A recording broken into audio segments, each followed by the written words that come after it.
Sveika tauta, agrāks rīts un rīta doma. Vairāk vai mazāk es vienmēr esmu uzskatījis, ka nodokļi valstī ir jāmaksā.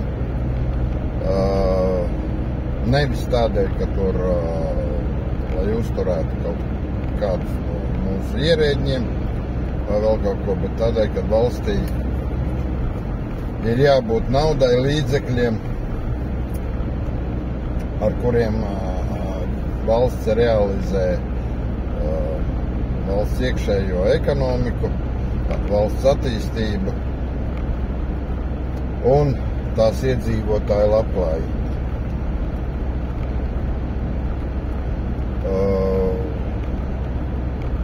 Mani gan bieži ir uzskatījuši par mazliet jukušu šajā sakarā, bet varbūt tieši tādēļ, ka nav noklausījušies līdz galam, kādēļ nodokļi ir jāmaksā. Un arī tādēļ, kad vairāk vai mazāk cilvēki prot tikai reverberēt to, ko kāds ir pateicis, ja, un kāds ir pateicis, ka es nemaksāšu nodokļus, jo netaisos uzturēt tur deputātus vai vēl kaut ko. Un liels skaits aunu uzreiz blēj šajā pašā stabulē, lai gan tam nav nekāda seguma un nekāda sakara.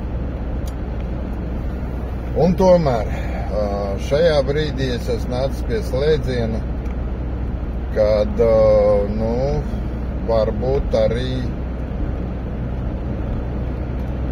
ir jāsāk domāt par šo nodokļu maksāšanas liederīgumu un nepieciešamību. Jo, ja mēs skatāmies, kad mums katru gadu sola, ka nodokļi ir ieņemti vairāk nekā plānoti, tad tas ir absolūti meli, tas ir zināmā mērā, kā es to saucu, tā ir kolhoza grāmatvedība, kurā tiek parādīts, kad ir baigie ieņēmumi. Lai gan patiesībā viņu nav. Budžetā mūžīgais deficīts. Ja būtu šie ieņēmumi lielāki nekā paredzēti, tad budžetā būtu pārpalikums, nevis deficīts. Bet budžetā ir deficīts. Šie ieņēmumu lielums ir tādēļ, ka mums te nepārtraukti tiek paaugstināts kaut kādas mistiskās minimālās algas, kas nav nekur civilizētajā pasaulē. Par to es esmu runājis tūkstošiem reizes, kas grib ar patīt apakaļ un atrast, kur es to esmu teicis. Tie, kas strīdās, kad, tur visur ir minimālās algas, piedodiet, neizrādiet savu glupību publiski, ja? Varbūt no sākuma painteresējieties, kas ir tajās civilizētajās valstīs, un pēc tam sāciet kaut ko runāt, ja? Un salīdziniet to minimālo algu ar mūsu minimālo algu, kā viņi saka, no kurienes viņi rodās un kā viņi tiek aprēķināti. Ja? Un arī ne jau lielumā tur ir vaina. Bet ne par to stāsts ir. Stāsts ir par nodokļu maksāšanu.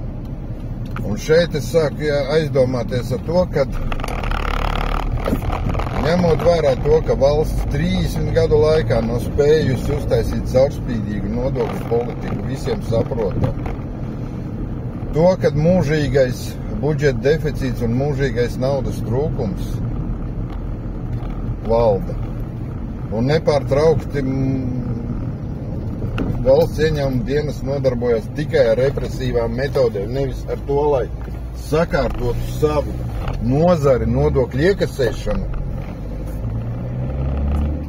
Viņi absolūti neuzskata par vajadzību to darīt. Viņi tikai kādā veidā viņiem represīvās metodas vairāk dodiet. To jomu viņi spēj sakārtot. Nodokļu iekasēšanas caurspīdīgumu jomu to viņi nespēja iekasēt. Un tad savalkot visu šo kopā rodās jautājums, kādēļ? Un atbilde ir burtiski pēdējā mēneša lielākais skandāls, ja?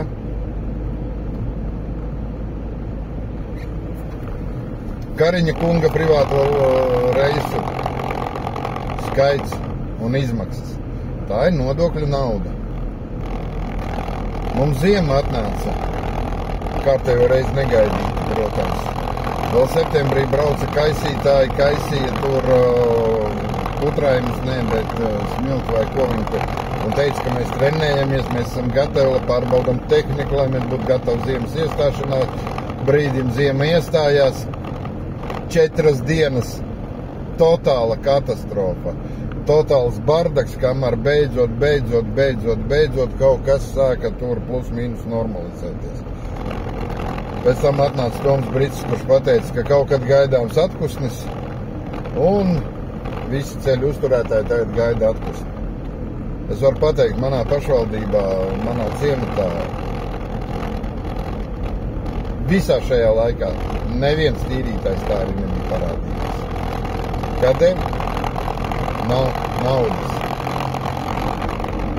Tā nauda, kas ir knapi pietiek, lai uzturētu maģistrālos lielos ceļus kārtībā. Par visiem pārējiem ceļiem aizmirstiet.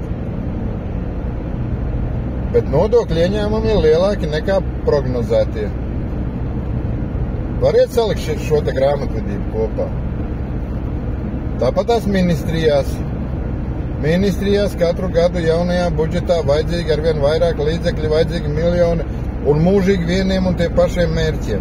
Atceros savā laikā Čakša praktiski dubultoja veselības ministrijas budžetu, lai samazinātu rindas pie, kā saka, pie speciālistiem. Dubultoja budžetu. Uz doto brīdi ir vajadzīgi neskādi tur miljoni, lai šīs rindas samazinātu, jo kur palikt tas dubultojums, nezinu. Es saprastu, ja katru gadu ministrijas plānot, ka viņām vajadzīgs budžets un naudas vairāk par inflācijas procentu. Tas būtu normāli. Bet nē, viņiem vajag, lai iekšlietu ministrija samaksātu normālas algas, viņiem vajadzīgi tik miljoni. Kaut kad atpakaļ iedev tos miljonus, tagad atkal ir vajadzīgi miljoni. A kur palika tie miljoni? Jo algas jau nepieauga rezultātā. Tie miljoni nosacīja tikai tās pašas minimālās algas paaugstināšanu mistisko. Piekam, protams, kārtējais, teiksim, vairāk vai mazāk absurds ir nodokļi no budžetniekiem, ja? Mēs cilvēki maksājam nodokļus, par ko uzturēt budžeta iestādes. Lai mēs varētu aiziet pie ārsta, lai nepieciešams gadījumā varētu izsaukt ugunsdzēsējus, policistus. Nodokļu ieņēmumi lielāki nekā prognozēti. Policijai naudas nav, štati tiek samazināti, štati tiek optimizēti, ugunsdzēsējiem naudas nav, depo tiek vērti ciet. Kolhoza aritmētika.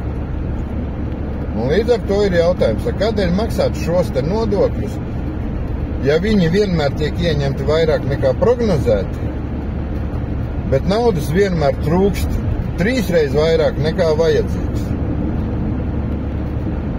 Kādēļ visi objekti, visi ieceres, ko valsts ir ieplānojusi, rezultātā pārvēršas par kaut kādu finanšu melno caurumu, kurā jālej